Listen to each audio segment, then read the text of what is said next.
over the years of our development, we've had, we have to put a new team together. We had to put a new technology in place. We had to, do everything by desks and chairs and computers, and so it's this culture of everybody coming together, wanting to do something great, not having the tools yet to do it and to express themselves. So it was, it was kind of a long road. It took longer than I think anyone really thought to put all that together. You have a team that has tons of ideas and not just one, and then you have to refine that down into something that's really manageable in the time that you have to make a game.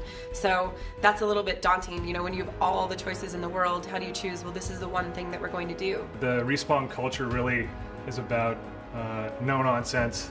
We're really hard on ourselves. One of the hard parts, I think, at least on Titanfall, was trying to figure out how to work as a team for a multiplayer. The pressure was on us to really come out with something new and different, and we were sitting there going nuts trying to wrap our heads around, okay, what does that mean? Everyone at Respawn has a voice as we're working on the game. It's not just, say, the game director and lead designer say, this is what we're making, everyone just, get on the treadmill and make it. It is a very iterative and collaborative process. When you work on a single player, it's relatively easy for individuals to go off and work on this level or that level, and they can exist in separate worlds for the most part. Whereas in a multiplayer game, you've got all these different people who are working on aspects of the game that will crisscross or touch each other in some way. So if someone changes something here, it will affect someone else over here, and that can create a lot of tension. We have sometimes very heated arguments, and there's never any hurt feelings, there's never any repercussions for getting, passionate about anything. It is, we all know that we can together make something great. That extends out to when we do tests with outside people. Sometimes that's really hard to do because it's your baby, you've been working on it for a couple years, and some dude off the street comes in and tears it apart before it's not even done. But that's extremely crucial feedback, and we take all of it no matter where it comes from. I think we have the ability and the culture that supports the focus of perfection. So you're trying to perfect the right things, and you don't go after the things that really don't support the gameplay. It has to feel right, it has to flow right, and if it doesn't, we keep working on it. And there's things that, if they don't get to that level, I would rather have less finely polished features than more, and have the game be a little rougher. I think there did come a time where we were, kind of coalesced everything into, okay, this is good, this is fun, and we saw the, kind of the seeds of what would become Titanfall.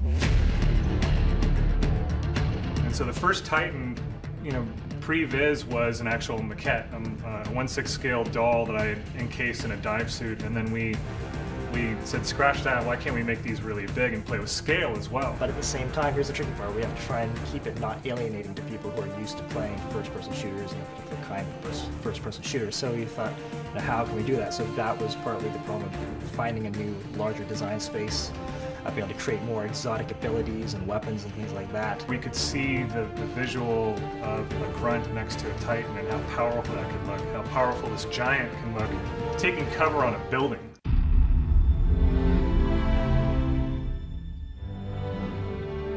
We pour so much of ourselves into this that, you want to put it out there, and there's always that nervousness of, I hope people like it, what are they going to think? Before we went to E3, we'd been designing this game and building this game in a vacuum, and we're our own worst critics, so we were really on it. We went in hoping for the best. I think we were all very tense, and then that moment when the trailer started to roll and everybody was watching it back here at the studio and at the convention center was awesome. I was watching Gamescom and PAX live feed with a camera, a webcam, and I was on the edge of my seat. That's what we love. It's, putting the game together, working on it is great, but it's putting it out there in the wild and having people experience it and seeing what they enjoy about it, and that's, really what drives us. It's sort of amazing to watch people play that game, because we don't get that moment as devs anymore. We've been with this project for, some of us years now, and you never get to play that game for the first time like you remember. It was amazing to hear the response from it. It just blew us all away, and it just makes us work even harder. And to have everyone embrace it and say, we understand, it's familiar, yet it kind of pushes the boundaries,